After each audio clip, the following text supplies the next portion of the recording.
Okay, well this is my Star Trek meets medicine novel.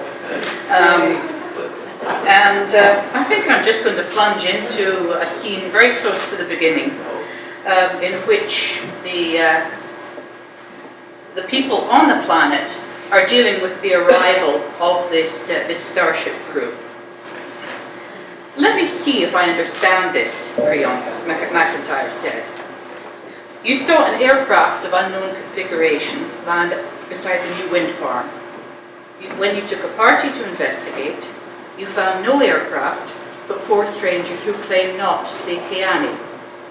They are wearing uniforms with symbols that do not correspond to any Keani scheme, and they did not, in your opinion, behave as Keani, although you cannot quantify why. When one of the women was harassed, she grabbed the blade of a knife and took no injury, at which point you decided I had to see them. Douglas Tiggs fixed his eyes at a point above Creon's head. Yes, Creon. Perhaps the knife was blunt. No, Tiggs said, in his deceptively slow manner.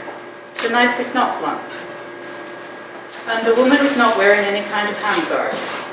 She showed us her hand. She made a point of it. But they were otherwise unarmed. Yes, Creon. And you did not find any cached demolitions materials in the vicinity. No, Creon. Creon snorted. You and I both know that you're doing a dreadful job of explaining why you thought these people had to be brought straight to me. No questions asked. There were 3 people from whom Creon might have accepted the story they sought. One was almost certainly dead. One was his foster brother John, and the other was standing in front of him sweating glass pellets. Creon didn't think the engineer was incapable of untruth. It would have violated the mathematical laws of the universe, but he could not articulate intuition. Creon did, however, trust Tiggs' experience well enough to believe that the engineer had not brought him a Keani assassination squad. And you and I both know that once I've grilled you, lightly, for my pleasure, I will see these prisoners of yours. Thank you, Creon. And after I've seen them, I will explain to you what I observed about them. No matter how great a man's native gifts, they are useless if he cannot communicate, which was precisely what his father had said to him on more than one occasion. By the time he had done grilling the engineer, lightly, as he had promised, he understood better why Douglas had decided as he did. The size, trajectory, ease of landing, and swift disappearance of the arriving craft. The bright streak in the dawn sky that had preceded it. The engineer knew these things for anomalies. He struggled more to describe what had unsettled him about one of the men, beside his extremely dark skin, and he struggled exceedingly to give Creon a useful description of her demeanour beyond they did not exist. Creon desisted before the urge to bang one or the other, or both of their heads against the tiled desk became overwhelming. Let's go down.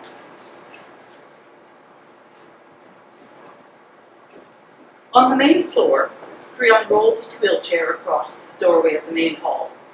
The doors were massive, decorated with a scene of these foothills as they must have been when humans arrived. A man stood in the open doorway, studying it. 2 of the men from Douglas's troop flanking him. Douglas's description, Creon thought in shock, was indeed inadequate. The man had a short-barreled torso, long arms and legs, and a heavy-browed face with a broad nose and large nostrils. His dark irises almost filled the white of his eyes. His dark skin had a grey sheen to it, except for the deep plum shade underlying his lips. He was certainly human. Equally certainly he was neither Keani nor Bakuini. Somebody fetch John, please, Creon said. He wheeled himself into the hall. It was octagonal, with a vivid tiled floor depicting ancient legends of animal creation. Stained glass doors led to an outside greenhouse almost as large as the room. When the Bakuini took Dalibroch by force, the greenhouse had housed a collection of living butterflies. Entering it had been like being engulfed by flowers. The butterflies had died that first winter, when the Bakuini had not enough fuel to keep themselves warm, never mind butterflies. It had been one of the few times that he, aged 25 and hardened by their campaign, had wept. Inside the hall, the dark man's companions waited, surrounded by Creon soldiers. The other man was dark as well, earth-brown rather than black, and normally proportioned.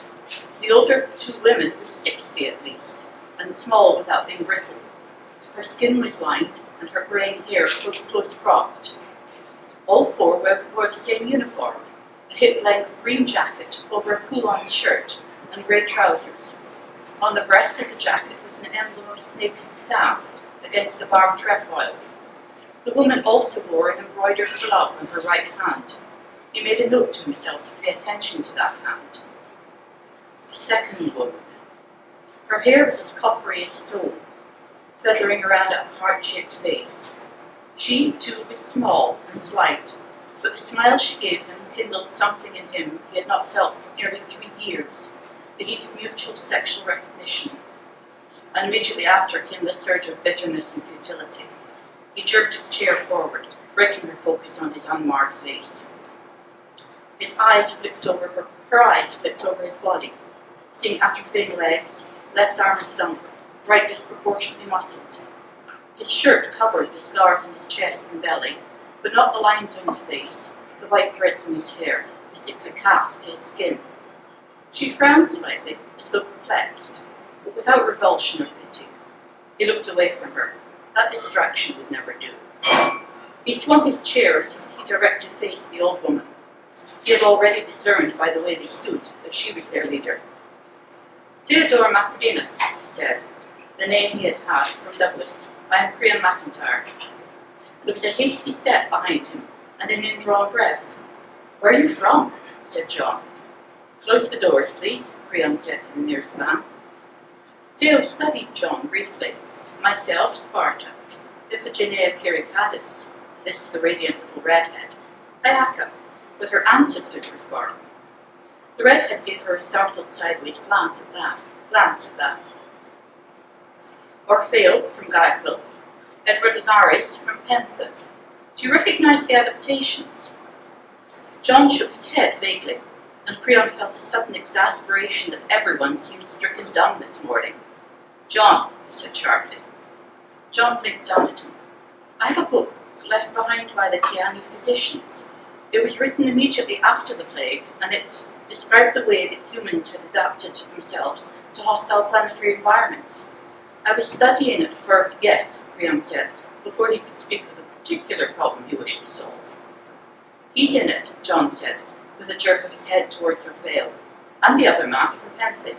Creon, their wrists are tied, he finished, voice rising in protest.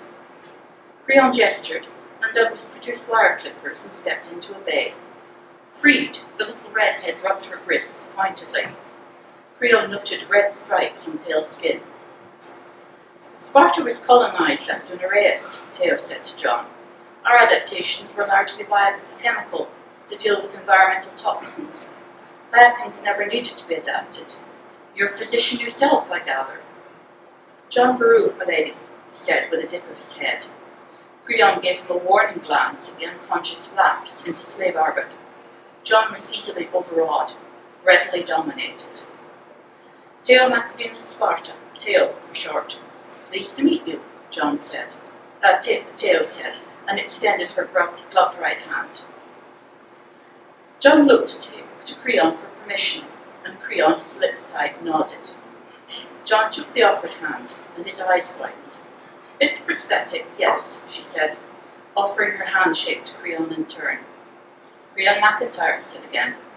The hand was hard, but her fingers closed gracefully on his with no more than normal pressure. The soldiers placed chairs to seat them in a loose arc, facing him and John. Douglas stood back behind him. Theo's eyes strayed over the tiled decorations, her lips parting with appreciation at the sight of clay-shaping gods, labouring goddesses, speaking gods. The eightfold envisioning of creation as a joyous roiling forth of beast and bird kind. Creation myths, I take it. Which is yours, Creon McIntyre? It is not here, Creon said. I am Bahueni. She smiled. I can see we have a lot to learn. Where should we begin? With your telling me who you are and why you're here. You were found close to one of our crucial installations, which our enemies look to destroy. You were lucky that one of my engineers thought you unusual enough to bring to me. Theodore seemed quite undaunted by his tone. And who are you that he should bring us to you? I command the defence of Dallybroch. Against whom? Said the redhead. He shifted his eyes to meet hers. They were very green. Against the Ciani, he said calmly, not at all inclined to explain the precariousness of their situation. This was their territory. And back to Teo. The jump gate has been closed for a century and a half. The last heir to spacecraft, capable of leaving the atmosphere, was destroyed 8 years ago. John said suddenly, during the plague, we sent a ship, a message asking for help. Didn't get through? It got through, Teo said heavily, but the plague was not confined to Nereis. As far as we know, it affected every one of the settled worlds. We have been 150 years rebuilding to the point of being able to restore contact, she said, her shoulders squaring slightly. Wyora is one of 9 ships sent out to reopen the gates and contact the colonies on the other side. We are very pleased to find you. Why? Said Creon. Our last contact was Bajat. Heavy metal toxicity killed all the descendants of the plague survivors before we arrived. To John she said, I'm sorry that no one came. There was no one able to come before now. What do you want? To examine your records, do a health and genetic survey on your entire population, and draw samples from the graves of the victims of the plague.